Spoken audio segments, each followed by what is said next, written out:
Assalomu alaykum hammaga. Traktor mashinamizda bugun kamchilik bilan kelgan, cheklari yonib qo'ygan. Gaz tashlashda muammo beryapti.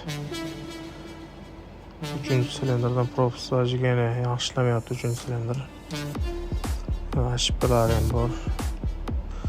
Bu tarafda gaz va injektor полностью открытый. Bu yoqda injektorlarda gaz yaxshi boryapti, o'tolmayapti lekin. Injektorga tiqilish bor deyapti 3-silindrda.